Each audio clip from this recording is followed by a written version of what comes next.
Hey guys, and welcome to a brand new video here on FPL Now. Today we're going to be going over my transfer plans for Game Week 8 and also how I got on in Game Week 7. So if you're excited for the video, drop a like down below, leave a comment what are your Game Week 8 plans, subscribe if you're brand new, and let's get into the video. So starting things off, let's take a look at how I got on in Game Week 7. A pretty mediocre game week, but it was still a nice green arrow from like 1 mil to 700k. So we are still getting better and better with the ranks each week, and it's always nice going into the international break with a green arrow. It's just much nicer to look at. But yeah, 53 points with a game week rank of 2.7 mil. Yeah, it was a bit of a weird game week because both Haaland and Salah blanked. Obviously, Palmer did all right, finished on 6 points with those 2 bonus. That was obviously quite nice. But yeah, as well as that, a load of other big things just didn't go my way. Like, I cannot believe I've not had an Arsenal clean sheet from Leicester and Southampton at home. Like, it's absolutely ridiculous. And now, like, Bournemouth away is like quite tricky, and then after that they've got some really tough fixtures. So it's just kind of all gone badly from that point of view. But then Saka, Mr. Starboy himself, picking up 16 points, absolutely ridiculous. But anyway, let's take a look at the team. So yeah, Raya with 2 points. Again, really unfortunate for them to concede. I was expecting 2 clean sheets really from these fixtures. So to walk out with none, it isn't like a make or break for the wild card, because obviously other things have gone really well, like the Palmer haul last week, Saka's haul this week. But at the same time, I was expecting at least 1 clean sheet from those 2 fixtures. Those are probably the 2 best fixtures you're going to have all season. And now they're out the way, and I didn't really get much from them, especially from a defensive standpoint. So yeah, Raya with 2 points. So Greaves auto-subbed on for Mykolenko. So I did start Mykolenko because there were rumours about him having like a calf injury. Again, very reliable source. It was just on the off chance that he doesn't actually have that injury and he does play. Would have been nice because they did actually keep a clean sheet. So would have been 6 points there for Mykolenko. Maybe more if he'd got an attack in return. But either way, Mykolenko did get auto-subbed off for Greaves. Greaves, however, also finished on 0 points. Milenkovic, on the other hand, finished on 5 points, and that's what I brought him in for, that aerial threat. He did get the assist for Chris Wood's goal because on the set pieces, they try and find him. He like nods it down, and then obviously somewhere in the danger zone, there might be a player that kicks in. It nearly happened with Wood last week, but he was just offside, and then obviously this week it did happen. So that's what they're trying to do, and that's why I want Milenkovic in the team, because they've got some nice fixtures coming up. We're like the 2nd or 3rd best defence in the league as well. We've only conceded 2 goals once, and we've played both Liverpool and Chelsea away. So we're actually a really strong defence. So the next 3 fixtures from the Forest standpoint, really good defensively. So I'm absolutely fine having Milenkovic. And like I say, he's just such an aerial presence on set pieces and corners and stuff. So really happy with him. I didn't play him this week because I had Palmer, and it just minimises your points potential. Usually, obviously, this week it would have been fine because he picked up an assist, but he did lose the clean sheet, so obviously if he didn't pick up that assist, I wouldn't got the points anyway. But yeah, the only reason I played Greaves over Milenkovic was literally just because I had Palmer. If I didn't have Palmer, I probably would have played Milenkovic. He would have walked away with 5 points, but it is what it is. Really unfortunate. And then yeah, Gabriel picking up 2 points, Trent picking up 8 points, potentially the last week that I am going to own him. Just the fixtures that they've got coming up, I just don't really think there's a lot of clean sheets there. And I know they've been very good defensively. They've only conceded, what, 1-2 goals all season, which is obviously ridiculous. But after that, like Chelsea at home, Arsenal away, Brighton at home, which look really good going forward, Villa at home. Obviously, Southampton's really good, but then they've got Man City, Newcastle. I think I'm probably going to be going around Trent again around game week 18, maybe around 15, because then they've got Everton and Fulham. But as of right now, there's a lot of money in Trent, and I just don't think he's still a really good asset. He's still the best defender to own in the game. But I think I'm just going to maybe downgrade him to somebody else and then obviously have those funds elsewhere. But we'll cross that bridge when we get to it. But yeah, that was the back line. So yeah, Trent picking up the 8 points was really nice. Everybody else just not really doing much. In midfield, it wasn't too bad. I mean, Palmer picked up 6 points. He did get 2 bonus, picked up an assist. Definitely could have got a goal as well. Sells pulled off some really good saves. I mean, both goalkeepers in that game, I don't know if you saw it. Ridiculous display. It was both ends. You know, Sanchez making ridiculous saves. Sells making ridiculous saves. It was a great game to watch. But as a Forest fan, you know, going away to Chelsea, they've never beaten us. You know, they haven't beaten us since we've been back in the Prem. I don't think they've beat us. So, yeah, we might actually be their bogey team, but either way, Palmer did pick up 2 bonus. Did get a really annoying yellow card as well, just because he was just stood in front of the free kick and he didn't move. So the ref booked him. It was just really stupid. But either way, Palmer picked up 6. Rodgers picking up 3. I mean, that Man United Villa game was an absolute snooze fest anyway. So I'm glad I watched the the Chelsea Forest one. And then Semenyo picking up 2 points as well. Again, could be the last week I own Semenyo for the foreseeable future. I think I will use one. I've got 3 free transfers.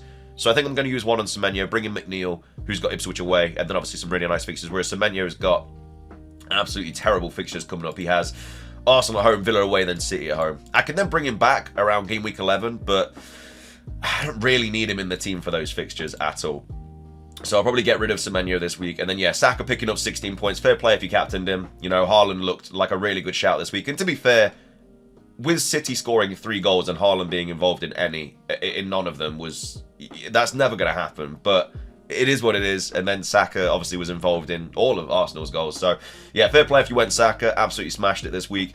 And Mbeumo picking up 8 points. Did get that pen, was really nice. Brentford scoring again in like the first 2 minutes. I don't even know what's going on. They've literally just found a cheat code. Like, it's absolutely ridiculous. Calvert-Lewin picking up 2 points. I mean, should have got a penalty. Like, I can't believe that wasn't given. Absolute robbery, really, but is what it is. Hopefully comes good at some point. Hasn't had a return in a while now, so I'd like something from Calvert-Lewin. And then, yeah, Haaland, the captaincy, 6 points, 4 points, not ideal. That's back-to-back blanks for Haaland now. And then, yeah, the bench was actually all right. Strand Larsen, who, again, is just my 8th attacker, really. If he didn't have City at home coming up, then I'd play him this week. But, yeah, it's nice that he got the 90 minutes, obviously scored a goal. It's just good for him going forward. And obviously after the City game, he's got Brighton, Palace, Southampton, Fulham. Like, the Southampton at home game, I'm obviously going to play him in that. I might play him in the Palace game as well, because Palace don't look great.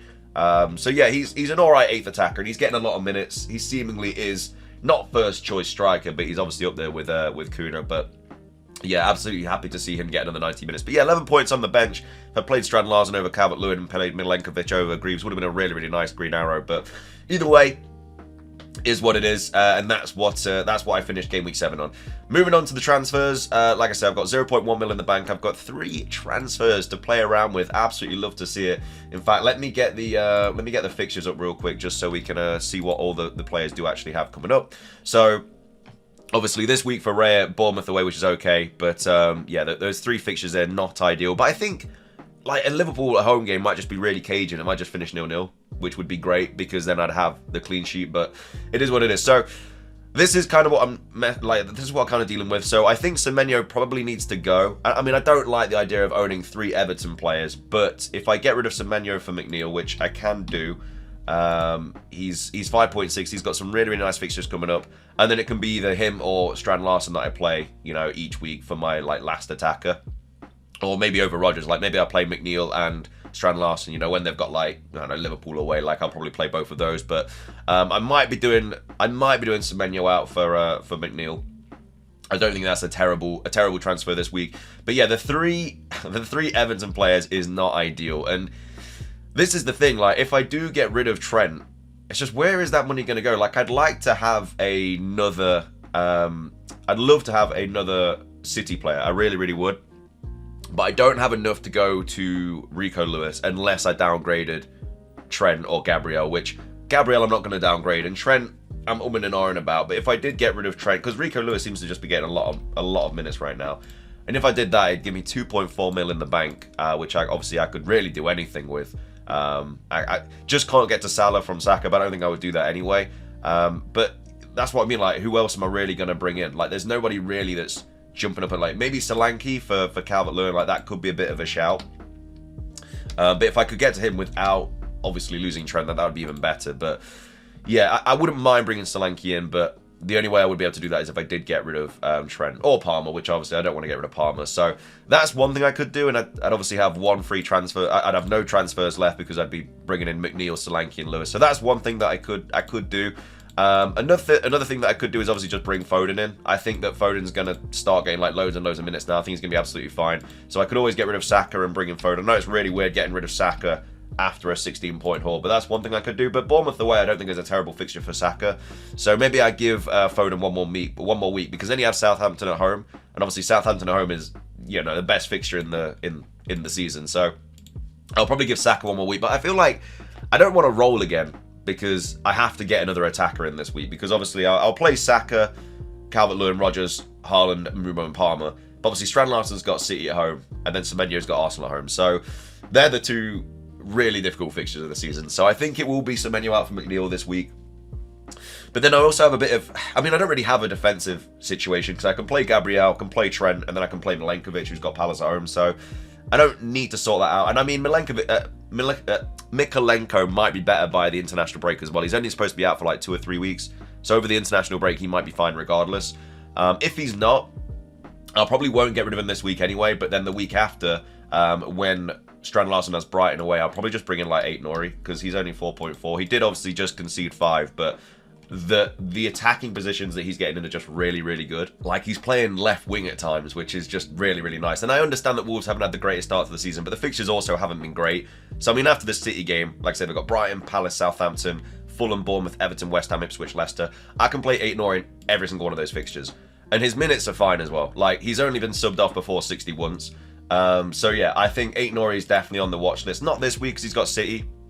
But after that, Mykolenko out for Aït-Nouri potentially could be on the cards. Or I could always just downgrade Milenkovic. But, you know, Palace, Leicester, and then West Ham, I don't really want to do that. So I think that's probably what I'm going to do this week. Get rid of Semenyo for McNeil. And then the week after, maybe get rid of Mykolenko for Aït-Nouri. But it's just nice having, like, obviously it's international break. Anything can happen. These 3 transfers may be gone by the next time I'm recording, like, a team video. Like, there might be loads of injuries. I just don't know. So that's the current thought process. If everything's fine, then probably Semenyo out this week for McNeil, and then we'll kind of reevaluate it next week. But either way, thank you so much for watching. That is going to be the end of the video. If you did enjoy it, drop a like down below. Let's try and hit 100 likes. Leave a comment. How did you get on in Game Week 7? What are your plans for Game Week 8? Subscribe if you're brand new. Ring the notification bell. We'll probably do a wildcard draft video next. I don't know when it's going to be. Over the international break, the videos are kind of paced out a little bit more, just simply because there's no FIFA, there's no FPL. But either way, thank you for watching, and until next time,